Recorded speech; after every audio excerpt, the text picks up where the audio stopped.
नमस्कार, मैं बबलू कुमार।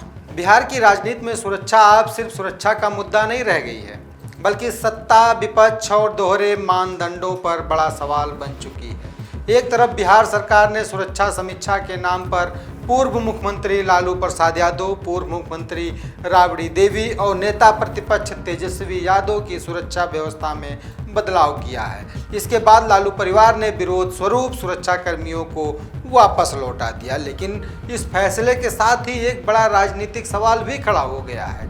अगर सुरक्षा केवल खतरे के आकलन के आधार पर दी जाती है, तो फिर देश के अलग अलग प्रभावशाली व्यक्तियों के लिए अलग अलग पैमाने क्यों दिखाई देते हैं? क्या सुरक्षा व्यवस्था वास्तव में सुरक्षा एजेंसियों की रिपोर्ट से तय होती है, या फिर राजनीतिक समीकरण भी इसमें भूमिका निभाते हैं? बिहार सरकार का कहना है कि वीआईपी सुरक्षा की समय समय पर समीक्षा की जाती है और उसी के आधार पर सुरक्षा बढ़ाई या घटाई जाती है। हालिया समीक्षा के बाद लालू प्रसाद यादव और राबड़ी देवी की सुरक्षा व्यवस्था में बदलाव किया गया, जबकि तेजस्वी यादव की सुरक्षा व्यवस्था को भी लेकर राजनीतिक विवाद खड़ा हो गया है। इसके विरोध में लालू परिवार ने अपने आवास पर तैनात सुरक्षा कर्मियों को वापस भेज दिया। सरकार इसे प्रशासनिक फैसला बता रही है, लेकिन विपक्ष इसे राजनीतिक प्रतिशोध करार दे रहा है। राजद नेताओं का आरोप है कि यह फैसला सुरक्षा समीक्षा नहीं, बल्कि विपक्ष को राजनीतिक संदेश देने की कोशिश है। लालू परिवार की ओर से कहा गया कि अगर खतरे का स्तर कम हुआ है तो उसकी जानकारी सार्वजनिक की जानी चाहिए। वहीं राजद नेताओं ने आरोप लगाया कि सरकार विरोधी नेताओं को कमजोर दिखाने के लिए सुरक्षा को राजनीतिक हथियार बना रही है।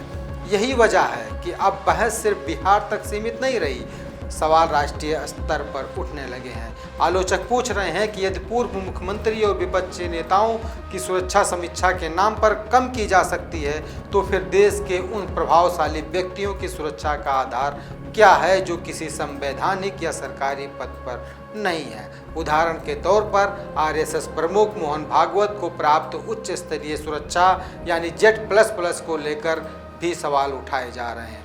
आलोचकों का तर्क है कि यदि सुरक्षा केवल खतरे के आकलन पर आधारित है, तो उसके मानदंड सभी के लिए समान और पारदर्शी होने चाहिए, वरना यह धारणा मजबूत होगी कि सत्ता के करीब लोगों और सत्ता के विरोधियों के लिए अलग अलग नियम लागू किए जा रहे हैं। विपक्ष का आरोप है कि बिहार सरकार सुरक्षा के नाम पर राजनीतिक संदेश दे रही है।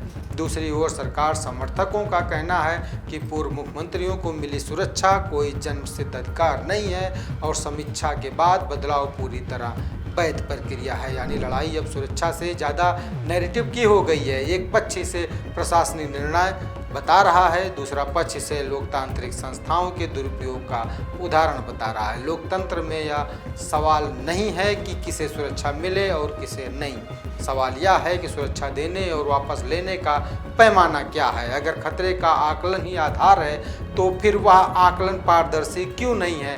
और अगर मानक एक है, तो फिर अलग अलग व्यक्तियों के मामले में अलग अलग तस्वीर क्यों दिखाई देती है? जनता के टैक्स से चलने वाली सुरक्षा व्यवस्था में जवाबदेही और समानता की मांग अब पहले से ज़्यादा तेज हो गई है। लालू प्रसाद यादव, राबड़ी देवी और तेजस्वी यादव की सुरक्षा को लेकर शुरू हुआ विवाद अब एक बड़े राजनीतिक विमर्श में बदल चुका है।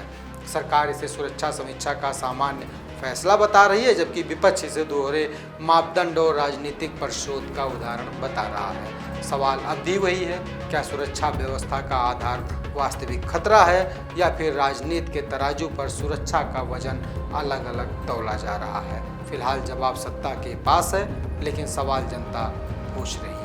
अभी के लिए बस इतना ही। कैमरे के पीछे हमारे सहयोगी दीपक चौहान है। इस विषय पर आपकी क्या राय है, हमें कमेंट बॉक्स में ज़रूर बताइएगा। नमस्कार।